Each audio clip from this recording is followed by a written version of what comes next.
Oi pessoal, na aula dessa semana nós vamos enfrentar o direito de propriedade, como nós havíamos feito na aula da semana passada, em que eu trouxe o conceito de direito de propriedade e expliquei para vocês as teorias que fundamentam o direito de propriedade. Se nós pararmos para pensar, pessoal, no direito real, pensem junto comigo, sempre existiu situações teóricas que amparam a relação jurídica especial de direito real. Então lá para explicar o conceito de posse nós tivemos, para explicar a natureza jurídica da posse nós tivemos, para explicar a perda da posse e as suas hipóteses nós tivemos, e agora para explicar o direito de propriedade nós enfrentamos. Só uma revisão breve, a teoria da ocupação, a teoria da lei, a teoria do trabalho e a preponderante, a teoria da natureza humana. Então nós enfrentamos todas essas teorias, pessoal, a fim de melhor dimensionar a relação jurídica que acontece dentro do direito real. Hoje eu começo com vocês a trazer alguns limites do direito de propriedade. Então vejam, nós esquecemos agora as teorias e vamos enfrentar os limites do direito de propriedade.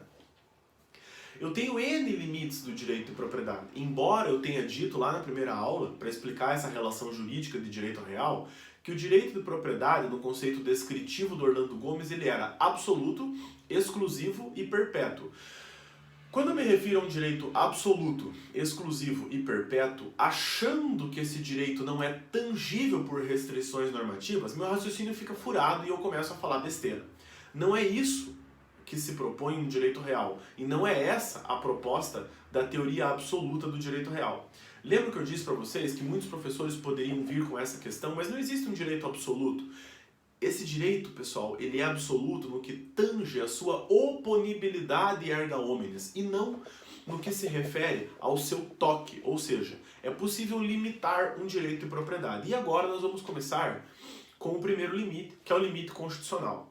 Quando eu falo em limite constitucional do direito de propriedade, a ideia que tem que vir em mente é a função social, tanto urbana quanto rural, mas também a desapropriação da propriedade privada quando ela não cumpre interesses sociais. Eu trago alguns dispositivos nessa aula de hoje que é importante que nós façamos a leitura junto, por isso eu peço que vocês tenham em mãos para assistir essa aulinha a Constituição da República de 88. Feito? Então, retomando tudo que eu falei até agora, só para deixar mais encaixado. Eu acho importante fazer um encaixe do aluno para que ele possa entender melhor essa perspectiva.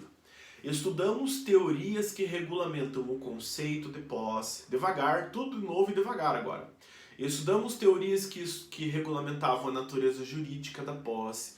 Depois, passamos para teorias que explicam a perda da posse e suas hipóteses, e aí trouxe para vocês, portanto, as teorias que justificam ou fundamentam o direito de propriedade.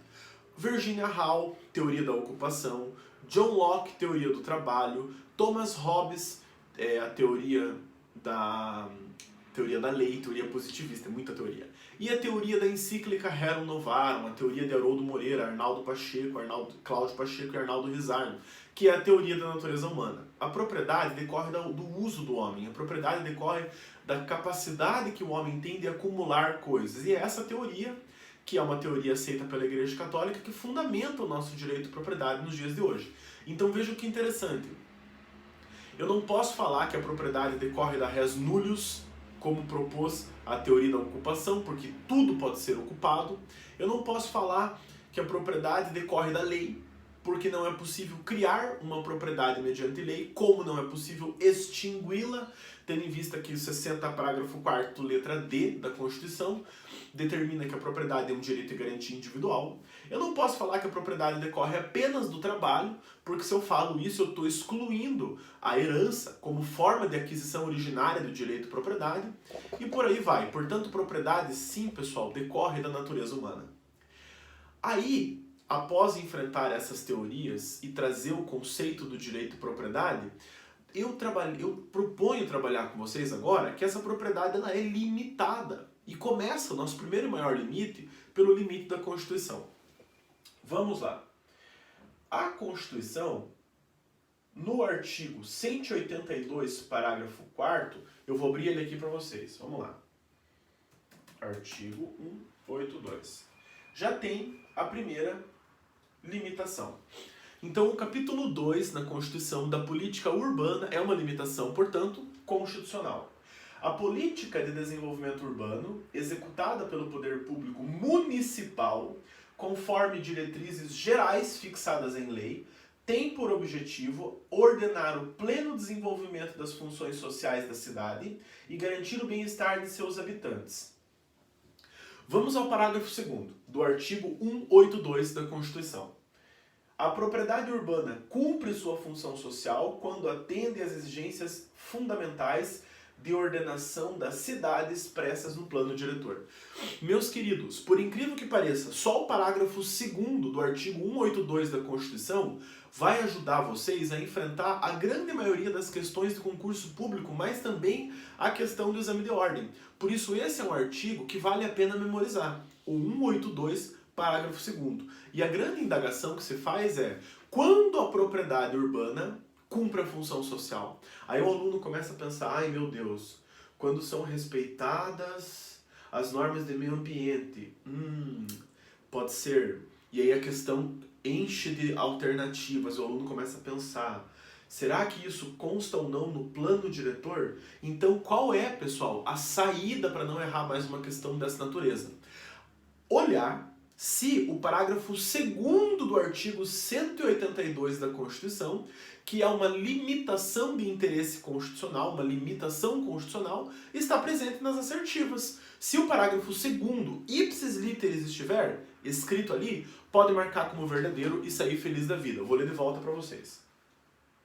A propriedade urbana cumpre sua função social quando atende às exigências fundamentais de ordenação da cidade expressas no plano diretor.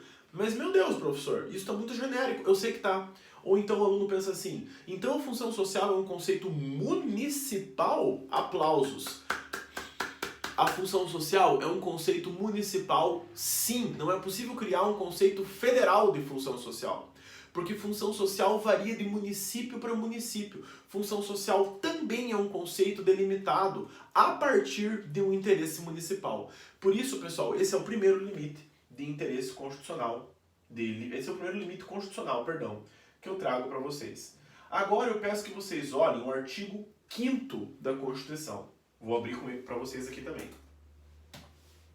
Artigo 5º. Esse o meu computador não joga direto lá. Então vamos lá que a gente vai devagar. Artigo 5º, artigo 5º.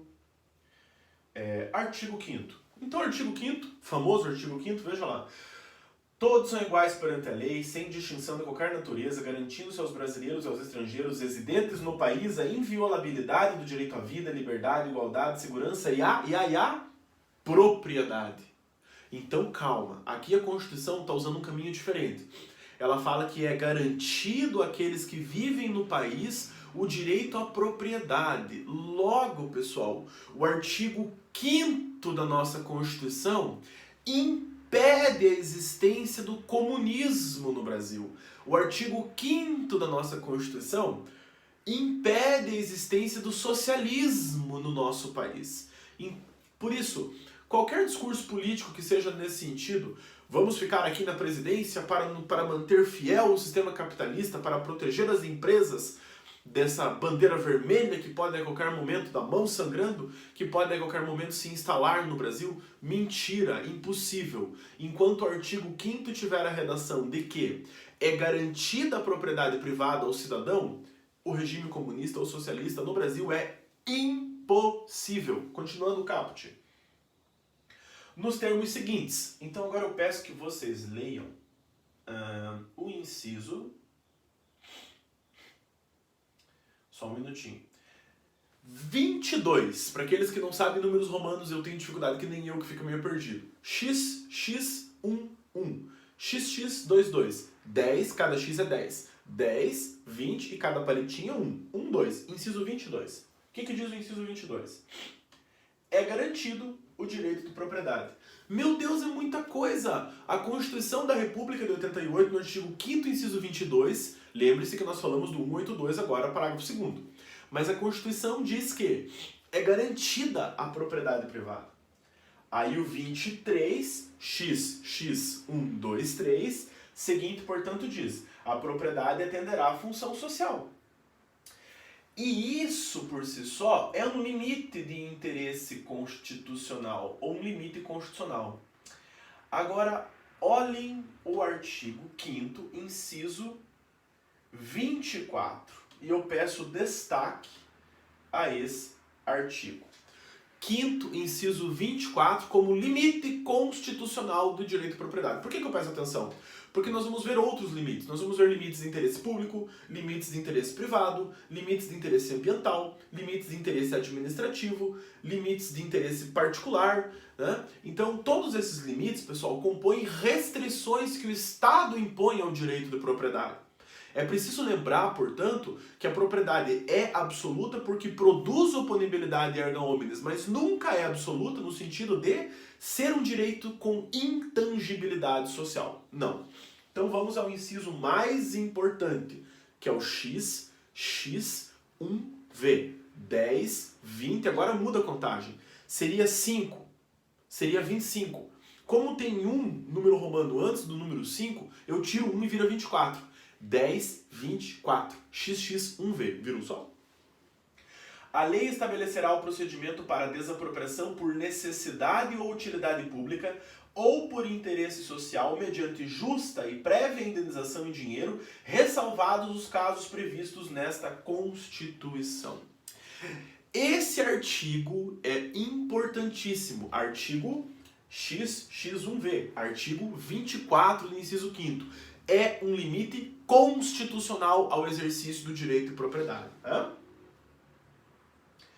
Agora, eu peço que vocês deem uma olhada no artigo 182 mais uma vez. Nós estávamos lendo ele. Essa aula é um ping-pong de artigos. Artigo 182, vamos ver se o computador ajudou. Que eu li no comecinho. A propriedade, a política de desenvolvimento urbano executada pelo poder público municipal, blá blá blá blá blá. Aí eu falei para vocês decorarem o artigo, o parágrafo 2º, que diz: a propriedade cumpre a função social quando atende às exigências do plano diretor. Agora eu vou pedir para você fazer um mantra do parágrafo 4º. Colocar o parágrafo 4º na tua cabeça assim. Então, nós lemos agora os incisos do artigo 5º, importantíssimos. Mas o parágrafo 2º do 182 e o parágrafo 2º do 4º do 182 tem que virar mantra, tem que estar na tua cabeça martelando. Quer ver como na minha está? Então tem que estar na sua também.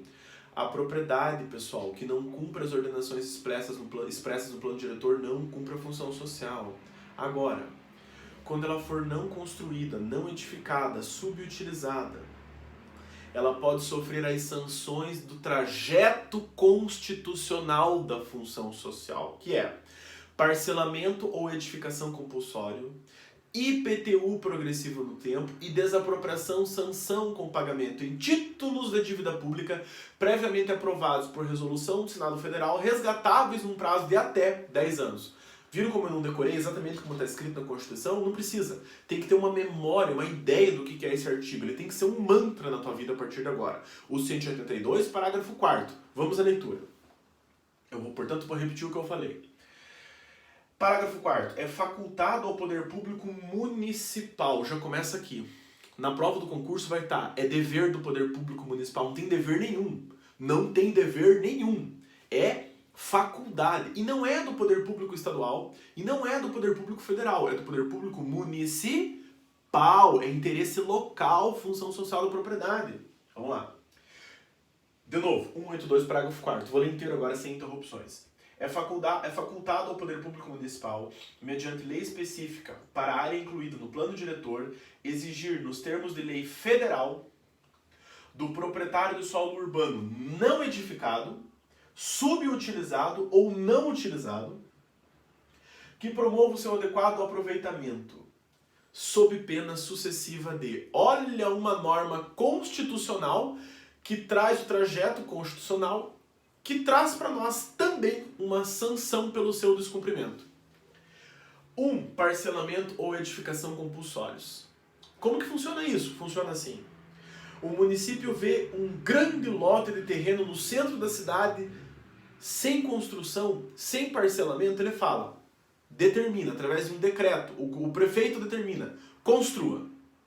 Aí o proprietário faz o quê? Não faz nada, fica parado porque está cômodo, zona de conforto. É um milionário, dono de terras, está lá parado. Vem o inciso segundo. Imposto sobre a propriedade predial e territorial urbana progressivo no tempo. Esse é o IPTU progressivo no tempo. Há quem diga, os tributaristas ficam arrepiados quando leem esse artigo, ou quando ouvem um professor de direito real falar esse artigo, porque dizem que ele é um artigo manifestamente inconstitucional. Dizem que ele é uma inconstitucionalidade constitucionalizada. Por quê? Porque lá no direito tributário tem um princípio que diz que tributo não pode constituir sanção de ato ilícito. E aqui, tributo constitui sanção de ato ilícito. Meu Deus, então é uma discussão lá do direito tributário, que agora só estou trazendo para vocês a título de esclarecimento, mas eu quero que vocês lembrem. O cidadão com lote de terreno grande no centro da cidade, que não parcelou e não edificou, agora começou a pagar mais tributos. Por quê? Porque é uma forma, pessoal, de sanção que faça com que esse cidadão construa ou parcele essa propriedade. Logo, faça com que esse cidadão dê um aproveitamento econômico. Aqui a função social começa a se aproximar da funcionalidade econômica do direito real, através do texto constitucional. E o inciso terceiro, deu tudo errado. Ele não parcelou, ele não edificou o solo, ele ficou devendo IPTU progressivo no tempo, ele foi vamos usar um português aqui meio pesado, mas vai ficar didático, um canalha. Ele não fez nada disso, desapropria a sanção. Olha só o terceiro. Desapropriação com pagamento mediante títulos de dívida pública de emissão previamente aprovado pelo Senado Federal, com prazo de resgate de até 10 anos, esse eu vou ler 2 vezes, em parcelas anuais iguais e sucessivas, assegurados o valor real da indenização e os juros legais. O inciso terceiro vai aparecer todo truncado no seu exame de ordem, todo misturado, todo invertido. Por quê? Porque essa é a ideia do exame de ordem, sacanear o aluno. Então veja bem, desapropriação com pagamento mediante títulos de dívida pública de emissão previamente aprovados pela Câmara dos Deputados. Falso. Não é pela Câmara dos Deputados, é pelo Senado Federal. Continua. Com prazo de resgate de até 10 anos. Vai estar escrito, com prazo de resgate de 10 anos. De 10 anos? De 10 anos é diferente de até 10 anos. Porque se eu falo de até 10 anos, eu posso ser 1, 2, 3, 4, 5, 7, 9 anos, não é? Então, até 10 anos e não apenas 10 anos. Eu não acredito que isso vai acontecer comigo, vai ser assim. Inclusive na prova bimestral, 17 minutos e 47 segundos, 48, 49, 50. Lembre-se desse trecho do vídeo. Em parcelas anuais iguais e sucessivas. Como é que vai aparecer na prova? Em parcelas mensais. Em parcelas semanais. Mentira! Em parcelas anuais. Seguindo. Assegurados o valor real de indenização e os juros legais. Muito bem. Então isso é um limite constitucional. E por fim, não posso esquecer também de um artigo importantíssimo, pessoal, que fala do limite constitucional, é o artigo 191 da Constituição. Aquele que, não sendo proprietário de imóvel urbano, rural ou urbano, aquele que não sendo proprietário de imóvel rural ou urbano, isso mesmo, possua como seu, por 5 anos ininterruptos, sem oposição, área de terra em zona rural não superior a 50 hectares, tornando-o produtivo por seu trabalho ou de sua família, tendo nela sua moradia, adquirir-lhe-á a propriedade. Em parágrafo único, os imóveis públicos não serão adquiridos por uso capião. Trago também o 191 da Constituição para dizer que ele é um limite de interesse constitucional. É a desapropriação rural, uso capião rural. Ela é um limite constitucional ao exercício do direito de propriedade. E, por fim, pessoal, restrição da penhora de pequena propriedade rural, desde que trabalhada pela família. Voltamos ao artigo 5º, inciso 26 da Constituição. Eu falei que essa aula é um ping-pong, vale a pena voltar lá. 5º, 26, então vamos lá. 5º, 26, 5º, 26, aqui. 26, XX, V, 2. Não. Qual artigo que é que eu até esqueci agora? 5º, 26. Será que eu anotei errado? Não, eu anotei errado.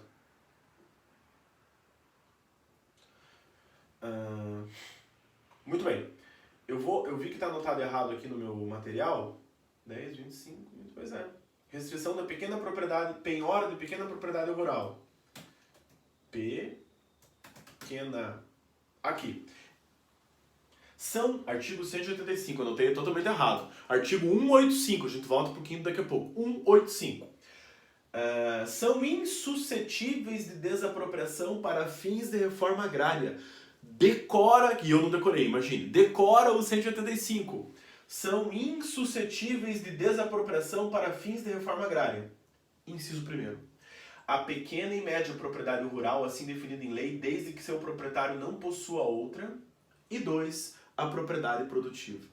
Então, meu amigo, se você prova que vive numa propriedade produtiva, 185, inciso 2 da Constituição, não vai existir desapropriação para fins de reforma agrária. Já estou extrapolando o tempo, peço para que... Era isso a última mesmo. Acho que eu fiz uma confusãozinha no meu material aqui, depois a gente confere isso. Feito, pessoal? Então a aula de hoje eu tratei com vocês, nós tratamos juntos, dos limites constitucionais do direito de propriedade. Certo, pessoal? Até a próxima. Tchau, tchau.